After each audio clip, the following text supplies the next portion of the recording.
Friends of Bersih 2.0. Saya, bagi pihak Jawatankuasa Bersih 2, ingin mengucapkan ribuan terima kasih kepada para hadirin yang dihormati yang bersatu dan bersama dengan kami dalam melanjutkan usaha ke arah pilihan raya yang bersih dan adil. Pilihan raya yang bersih dan adil adalah suatu hak manusia dan merupakan hak yang istimewa untuk tiap-tiap warga negara yang layak mengundi di Malaysia. Bersih 2 percaya bahawa hanya dengan pilihan raya yang bersih dan adil sahaja, kedaulatan undang-undang dapat dipelihara, hak asasi manusia dapat dilindungi, dan urus tadbir yang baik, cekap dan telus dapat dipelihara. Putrajaya bukannya kepunyaan atau pemilikan mana-mana pihak, tetapi adalah kepunyaan atau pemilikan rakyat Malaysia.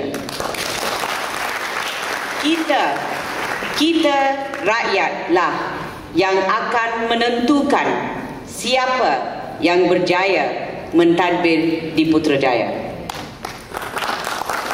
Isu-isu utama di dalam agenda reformasi pilihan raya Bersih 2 termasuk pembersihan sepenuhnya senarai pengundi, pendaftaran automatik untuk semua pengundi yang layak, penurunan kelayakan umur pengundi dari 21 tahun kepada 18 tahun,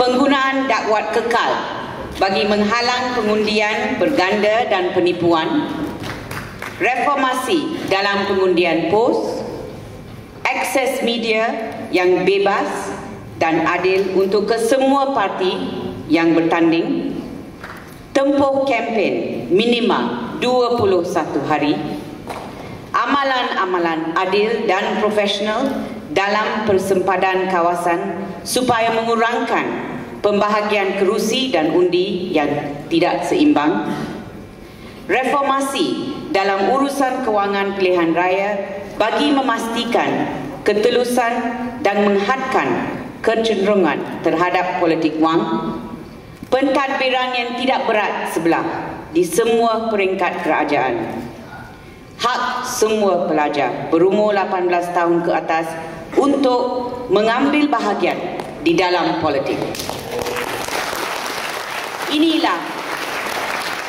Inilah agenda Bersih 2. Inilah wawasan rakyat, cita-cita rakyat dan hak rakyat.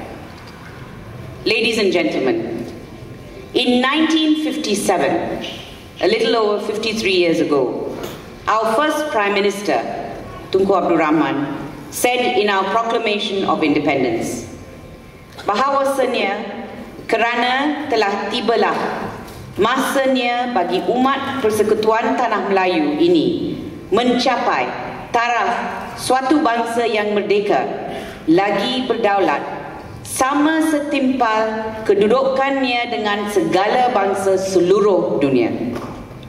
In 1966, Article 25B of the International Covenant on Civil and Political Rights was drafted to read as follows: every citizen shall have the right and the opportunity to vote and to be elected at genuine periodic elections, which shall be by universal and equal suffrage, and shall be held by secret ballot, guaranteeing the free expression of the will of the electors.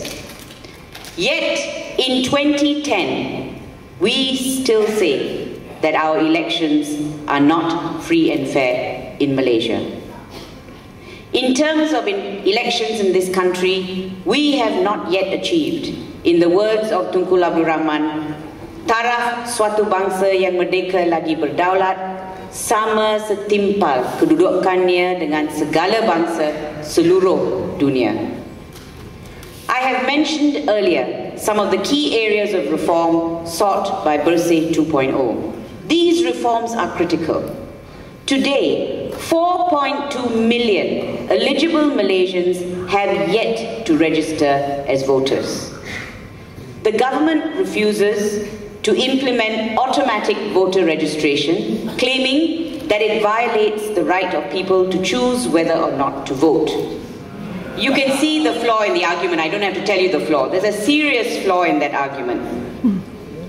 Merely registering someone to vote does not mean that person is forced to vote. Even in the present system, when you register someone to vote, you can't force them to vote. All it means, automatic registration, it means less money spent, by the way, initially. It also means that you are giving every easy access to every eligible voter to vote. And that is a human right that we are entitled to.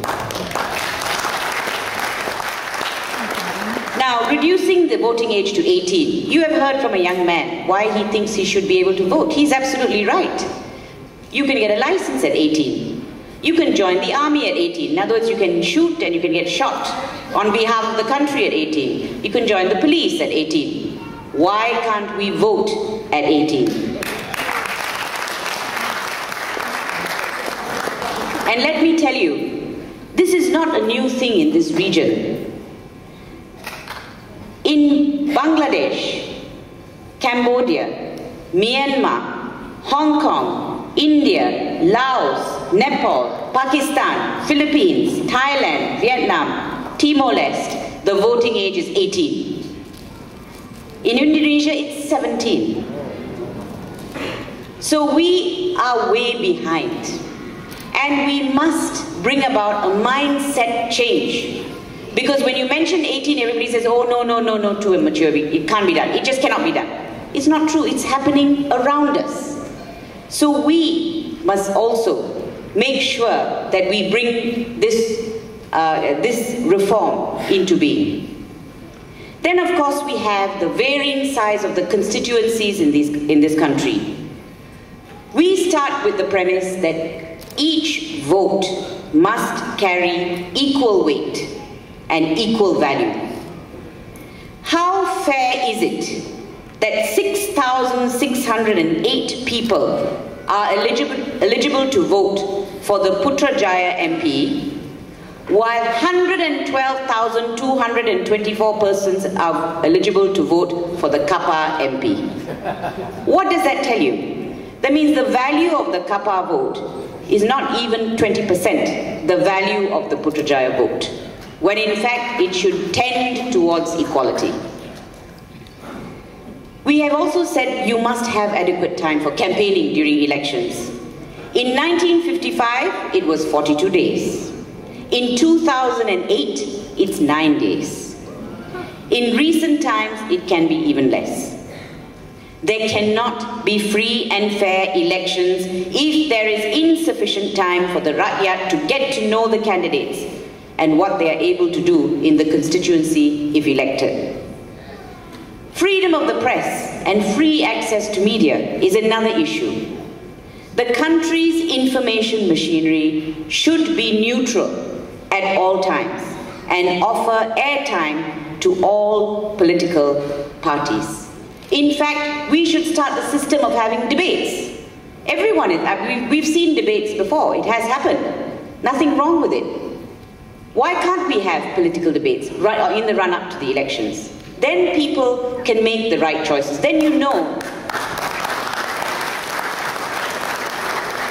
Then you will find out whether the MP you're going to put in Parliament is a sexist or a racist, because it'll come out. It'll come out in the debate. And we need to know that.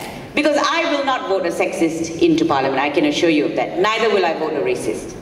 So, debates are a good thing. Debates are a very good thing. And we must head towards that. Dr. Zul said earlier, we are an emerging democracy, or we're an emerging scenario. Yes, we are. But we must capture every opportunity. The fear is that while we are emerging, we may slip back. That we may allow things to slip back because we get complacent. We must never get complacent. This is a fight to the end. The funding of political parties is one other issue. There is no disclosure as to where political parties get their money or who gives it to them. There must be transparency in political party funding. There must also be independent monitoring of our electoral processes. Our elections are too important to leave monitoring in the hands of only one organization. Civil society organizations should also be allowed to monitor the conduct of election campaigns and voting, and for their reports to be taken into account in determining whether the process has been free and fair. What I have stated before was some of the issues that Bersih 2.0 is concerned with. Now let me talk about some ideals in relation to elections. Ideal number one, that the Election Commission is completely independent. Ideal number two, that the Election Commission must enjoy public confidence.